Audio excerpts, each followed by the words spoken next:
continue our webinar. We have now a very interesting presentation. We have Team A Capital. Team A Capital leads investments in enterprise technology, cybersecurity, AI, and fintech. And we have the pleasure to have Nadav Zafrir, managing partner of Team A. Nadav is focused on driving global growth for Team A. So Nadav, thank you very much for joining our webinar at BTG Pactual and with Brazil-Israel Chamber of Commerce. Thank you very much, and you have the floor from now on. Thank you very much, and good morning to everyone. It's a pleasure to be presenting to you. I wish I could be there in person. Hopefully next year we will be able to do this in person. I think many of us are eager to get out of our bedrooms, home offices, and Zoom conferences, and going back to actually seeing people. I think that in many ways what COVID has taught us is that on the one hand, our digital infrastructure is much more elastic and resilient than we believed.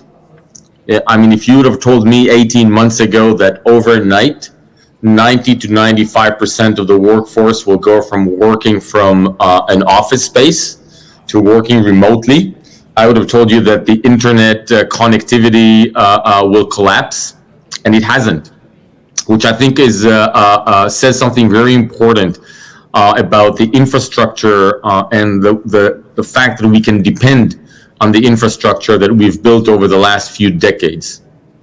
On the other hand, I do believe that as humans, our evolution is much slower than the technology evolution, and we still need and expect to have this human interaction. And in many ways, when you think about disruption and innovation, which is what Teammate does, that is even more prevalent. And although in the beginning of the pandemic, we were all very excited about how we can get everything done and still have time to have dinner with our kids at home, and we can interact like we're doing right now without having to travel to different time zones and geographies. I think all of us have learned, at least I have learned over the last, after this transition to remote work started to hit, that it's not the same, and that real innovation and real disruption and real technological breakthroughs don't happen remotely. They happen when humans interact, and many times it's about whiteboarding. It's about the attachment, the disagreements, the brainstorming. And our ability to actually have good fights, and from that emerge really great ideas. And so I do hope that we will be able to see each other face to face soon. With that, I just wanted to tell you a little bit about our organization, the Teammate Group. What we are out to do is to, in our words, rethink venture. Over the last couple of decades, obviously, the technological advancement and transition has accelerated dramatically. Startups have always been at the forefront of creating innovation, which is relevant for all of us, and hopefully will make us all more prosperous, healthy, and happy. And the way startups are built has changed not at the same pace as it should have from where we come and the way we see the world. Capital has become quite available, and it's easier to raise capital.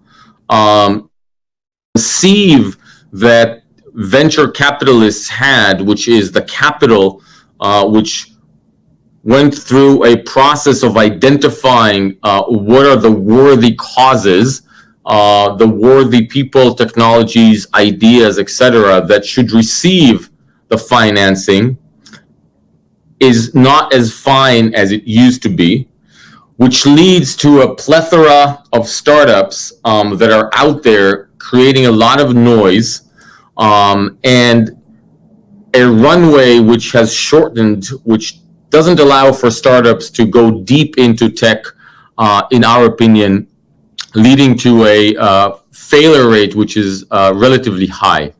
And so the teammate model is a little bit different. What we have built is a new kind of venture arm. We call it the foundry model. We have a team of our own researchers that go after specific areas where we believe we have an advantage in the ability to create a thesis around them. We surround ourselves with strategic investors that give us the access to real-world enterprise problems and pains. With our own research, we try to create a thesis around areas such as cyber, privacy, machine learning, AI, and today fintech. And then we join forces with very talented, experienced founders, and together we have a de-risking model which takes them over into three gates. We first look at the thesis, that is what is broken. We then have an ideation process to understand how we want to solve that. And then finally, a validation process in which we actually work with enterprise to try this out to see that we can scale it. And we believe that this process will enable us to build companies that are not just successful, but solve meaningful, substantial problems for enterprise around the world. We've started this process about 7 years ago. Most of our R&D takes place in Israel, where we have an unfair advantage in terms of being able to get access to talent.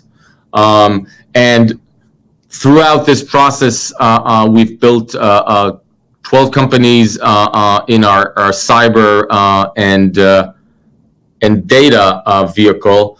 We recently started a fintech vehicle and are working on 2 companies there. And finally, have also created a more conventional investment arm at Teammate Capital, which invests in companies that either come from cyber and data or from fintech, in order to create an ecosystem of sister companies that are independent but also work together. So that's a little bit about our background and what we do.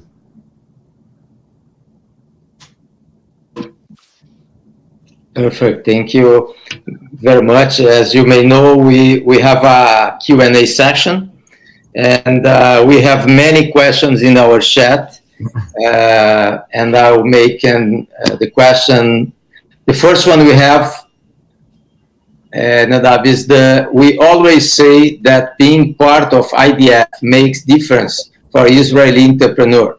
How the experience in the unit H200 became a differential in the company's constitution work process?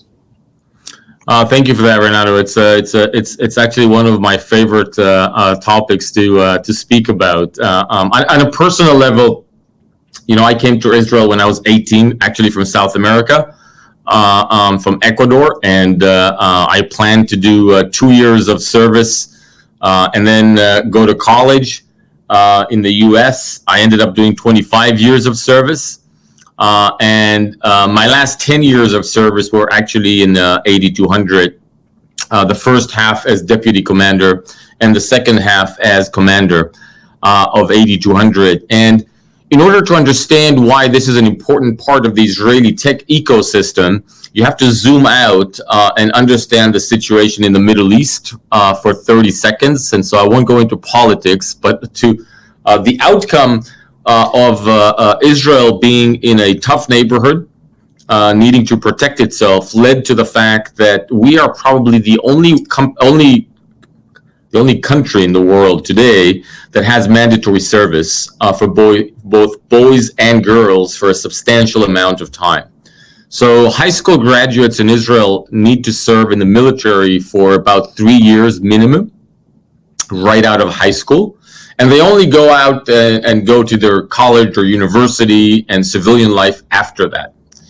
And in many ways, Israel has been able to, Israel and the IDF, the Israeli Defense Forces, have been able to take those lemons and make a really special lemonade, which is making the IDF an actually new melting pot and sort of infrastructure go into civilian life, not with less capabilities, but with more capabilities. And 8200 specifically is at the forefront of that. And the way it works is 8200 and other organizations within other units within the IDF have realized, I think almost 20 years ago, started to realize that since the pace of change in technology is accelerating dramatically, in order to stay at the forefront, you need to create your own innovation, especially in intelligence organizations that by nature are going and trying to figure out how to adapt into IT infrastructure of its adversaries.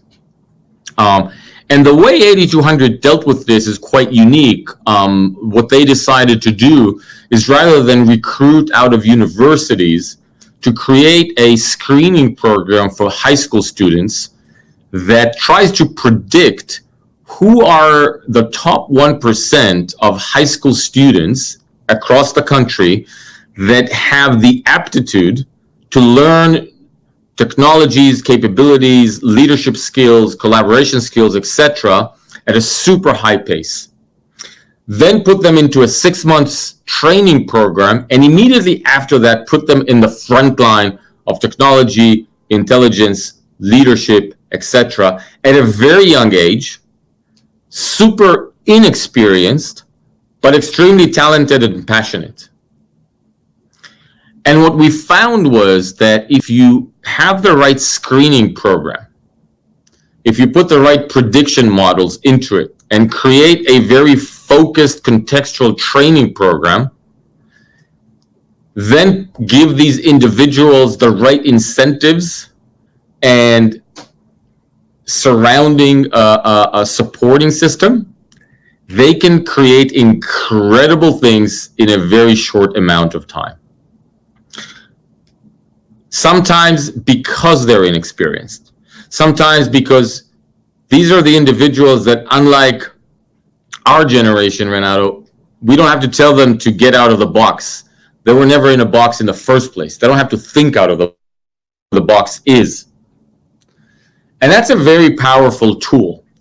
And so over the years, we have perfected this model of identifying the top students in high school with the highest aptitude, capabilities, etc., quickly putting them into the system.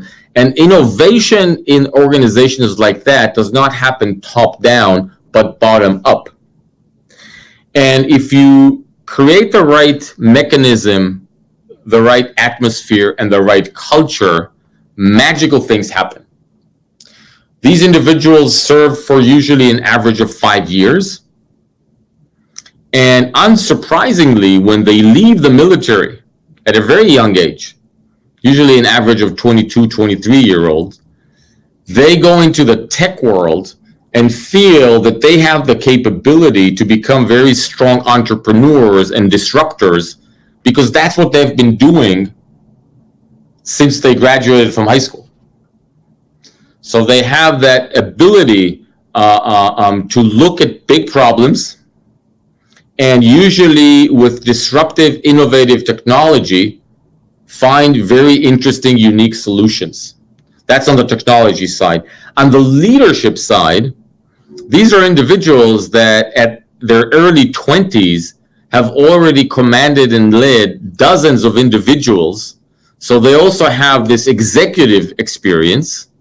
And on the entrepreneurial side, I think they also learned one of the most important lessons, which is it's okay to fail. Which, if you don't accept that, you're never going to be an entrepreneur. And in many ways, that has become one of the pillars or cradles of the whole tech ecosystem in Israel. Very good. I was listening to your answer, very enthusiastic about that, and came in my mind, I was wondering that we are talking these days about, very strong about diversity. And Israel, in the very beginning, introduced this concept. When you have this, everything that you are saying, there is no restriction between girls and boys. So both of them are always in the same level. the same opportunities in the life. Very interesting that. By the way, Renato, it's boys and girls, and another very important thing. We don't look at how well they did in their exams. So everybody is giving a second chance, right? Okay. So, you know, if I would be trying to get into 8200 based on my high school grades, I wouldn't even get through the first stage. So it's a really, in many ways, it's a new chance for people coming from different places, and it's the closest thing to a pure meritocracy that I've ever seen. Perfect. Well, second question we have, as we could see, Teammate is not only a cybersecurity company, but you also invest in startups. You invest and give all the support with cyber?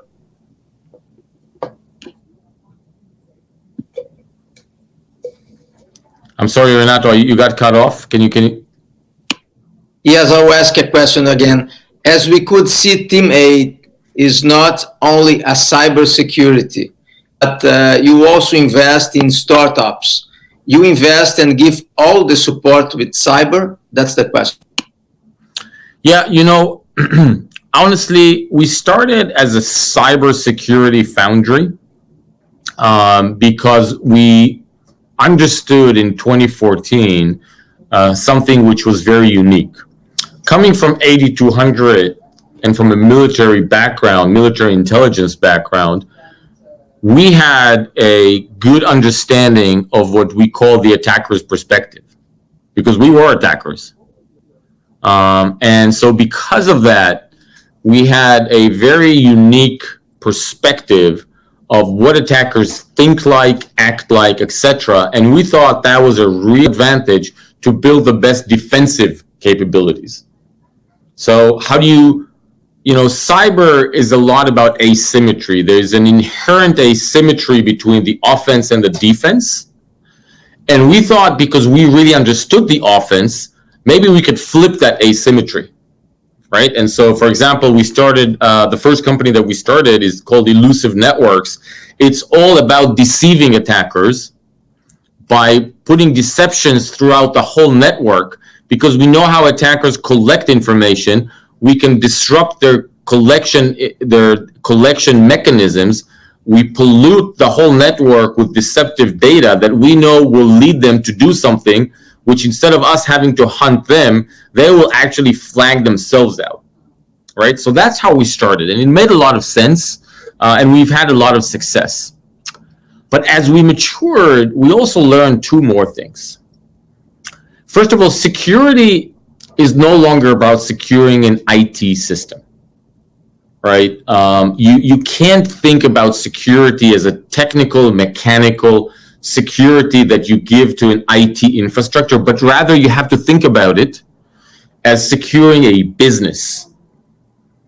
And so it's not about how to get the best security. It's about how to get the best business results by promoting agility and creating the right balance between security and productivity.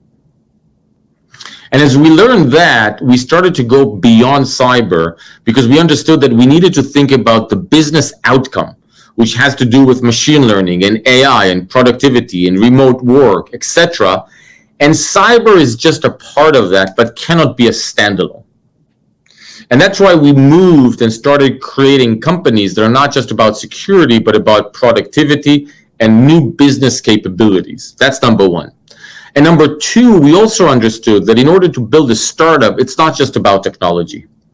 It's obviously about recruiting the right people in the right time. It's about building the right go-to-market capabilities. It's about being able to get access to the right decision makers in the right enterprise.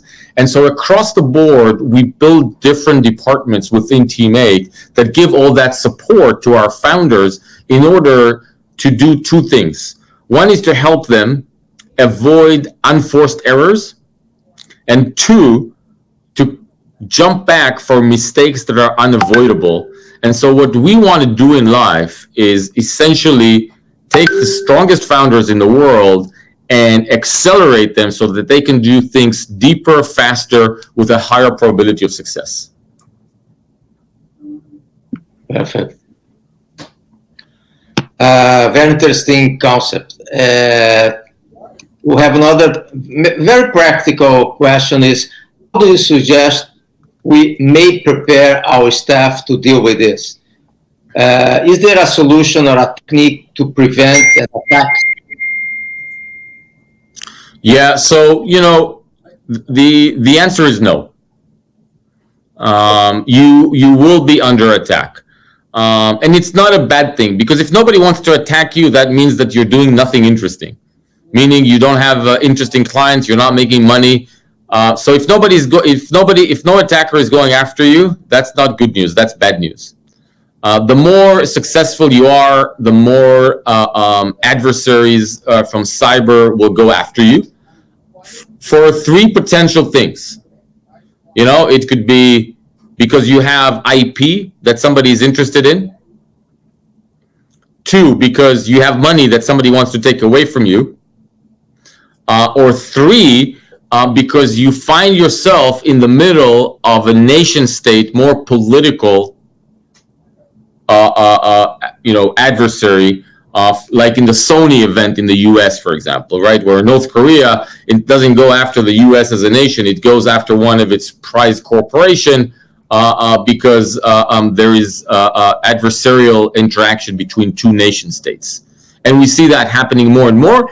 And these things are blurring. So it's hard to differentiate today what's cyber criminal group, what's nation states, because some of the more notorious countries that are promoting cyber offense and criminal activities today actually have blurring lines between what is nation state and what is criminal. So long answer to a short question, the answer is no, you cannot avoid it.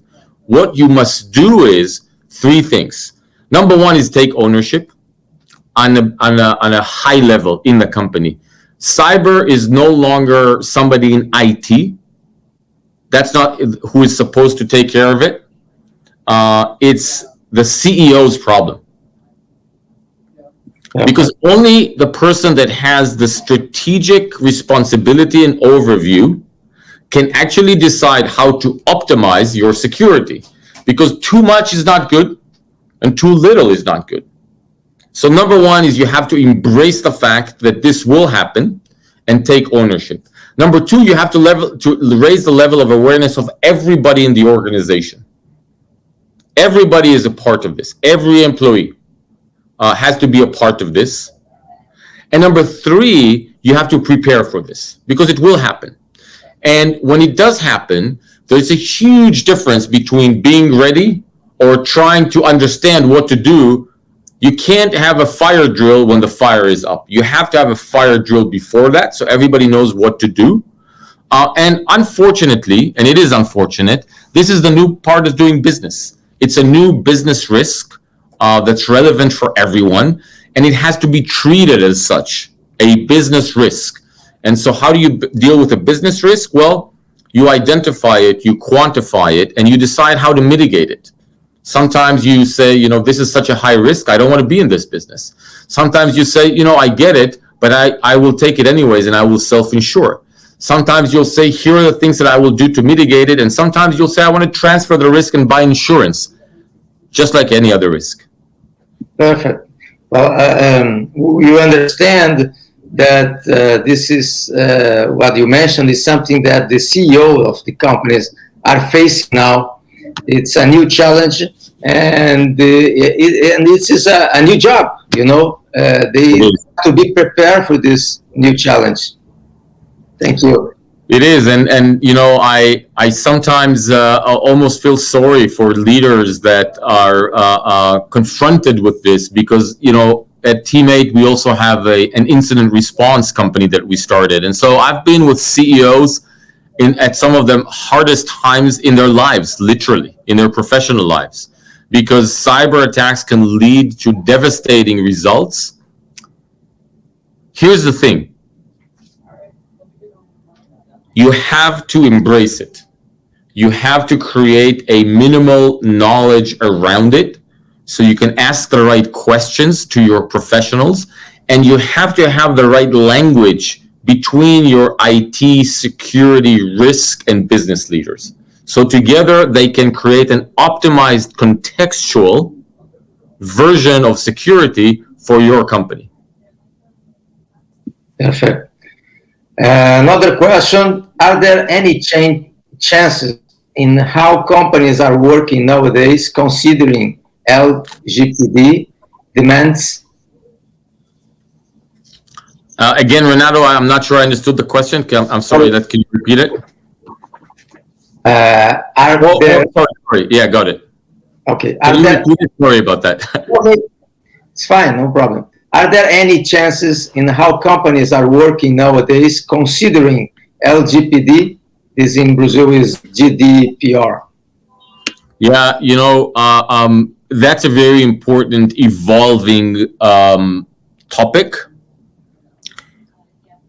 We are at we're on the verge of reaching a maturity level where regulators are obviously interfering because they want to see that on the one hand, there is the use of data is obviously creating better products, better services on all fronts. And on the other hand, individuals still have a right to privacy. And this is a controversial topic. Honestly, it's not a surprise that this is that different countries in different geographies are adopting different regulatory measures to solve this. Because more than anything else, this is a cultural issue, and it's an issue of values. And it's contradicting values. For example, we want to have all the accessible data in order to create a good track and trace system to lower the chances of getting COVID-19. So in that sense, if the government agencies would have access to all data from our cell phones, they would be able to create a better mitigating process to avoid getting COVID-19. On the other hand, contradicting value, what about our privacy? I don't want to be in a situation where Big Brother is listening and seeing and tracking everything that I do. So, GDPR and LGPD are mechanisms that are supposed to create a balance between the very good use of data and the contradicting right that we all have to privacy. Okay? Now, here's the problem. Regulation is usually rear view looking, right? Here's what happened. Now let's create some kind of regulatory scheme that will allow us to fix it, right? And whoever doesn't comply, we will punish them, right? We will punish them with sanctions. We'll punish them with criminal sanctions, etc., or fines in most countries. The problem is that this is changing so fast that regulators are having a really hard time creating the right mechanisms to create this very sensitive, fragile balance. And countries that won't get it are going to go against their own objectives, in my opinion, because they will limit innovation in areas that are not just obvious. So when everybody thinks about data and privacy, they think about, some kind of e-commerce vendor being able to give you a more targeted ad to make more money. But it's not only about that. It's also about medical research. How do we take all the data so that we can create better vaccines, drugs, etc. So we need to understand that there are contradicting values that we need to bring. What I think is the following. Two things, one from the regulatory side and one from the technology side. From the regulatory side, the countries that get it better and the regulators that get it better are the ones that come out with schemes that are descriptive rather than prescriptive. That means instead of saying exactly what to do and what not to do, talk about the outcome, talk about the values so that different organizations can translate that into something actionable. That's from the regulatory perspective.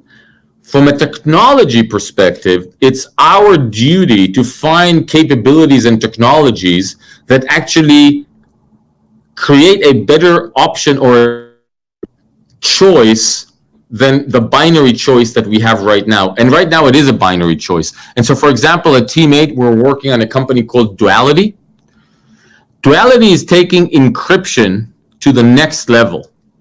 And this is not something that a normal startup would do. Apropos what we spoke about in the beginning, this is super deep tech. It's based on decades of research led by Professor Shafi Goldwasser of MIT around multi-party computation. And what we're doing is we're taking these concepts specifically of homomorphic encryption and making it very practical. So it sounds a very complicated word, but in essence, what we're trying to do, and we are actually deploying this in a practical manner already, is creating a new kind of encryption which allows you to take data, encrypt it, never decrypt it, but still use that data while it's encrypted.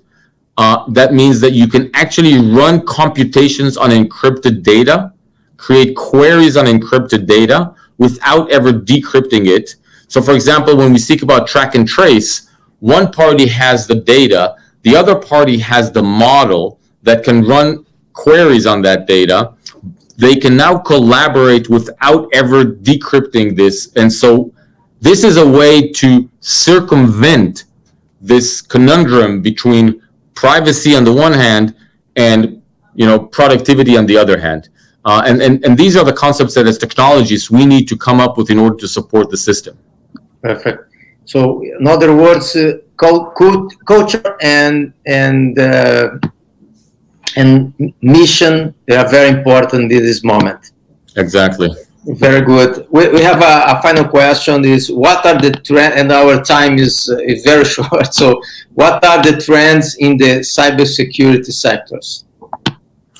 Yeah, in the last year, what we are seeing is a couple of things that everybody should be aware of. One is that cyber criminals are becoming very sophisticated. In many ways, they now have the capability of nation states. If you look for one of the most devastating attacks in the last few months is SolarWinds. Usually as a private entity, you don't have the capabilities to withstand this kind of attack, apropos your question in the beginning. This is a third-party vendor of software that most organizations are using. It's a super sophisticated nation-state attack. It's slow, it's under the radar, it's extremely hard to detect, and almost impossible for a normal, quote-unquote, enterprise, doesn't matter how big it is, to withstand. And we've seen that. The victims are some of the largest companies in the world. The second trend, and that's sort of a supply chain attack, and here's where the solution to this is very high-level detection capabilities. Like, I mentioned one of them before as elusive. And the other is collaboration and intelligence between companies and between government and companies, which is extremely important. The second trend that we're seeing is a very nasty, sophisticated ransomware attacks. These are attacks where usually you get a phone call or a text or an email saying, we've just, we have access to all your system, we've encrypted it, and if you don't pay us X amount of dollars in Bitcoin, we're not going to decrypt it. And then you're faced with sometimes a devastating dilemma. Do you pay? Do you not pay? How do you react? Here, the answer is preparation. You need to be prepared for these kinds of attacks. You need to try to mitigate it by having the backup systems for these attacks. Attackers obviously are becoming more sophisticated so that they know that you're going to have backup. So what they do now is they also steal some data and say, oh yes, you have the backup, but I also have your data. If you don't pay me, I'm going to put that data in the darknet or put it in the front page and create a huge PR problem. And so you need to prepare for that. How do you react to that? Do you negotiate with them? Do you not? Do you know how to negotiate? If you decide to pay, do you even know how to pay? Because usually it's in a Bitcoin account or something like that. So that's what you should do. Prepare for these attacks. And when they do happen, have the right people, the right mechanisms, and not do the fire drill when the fire is on. Okay, Nadav, thank you very much for your very enthusiastic and interesting presentation. And we are in the end of our webinar session. I want to thanks to everybody who attend this event. And in the name of Brazil-Israel Chamber of Commerce, a special thanks to BTG Pactual for the opportunity to show the Israeli technology. Thank you very much for everybody, and see you soon. Thank you.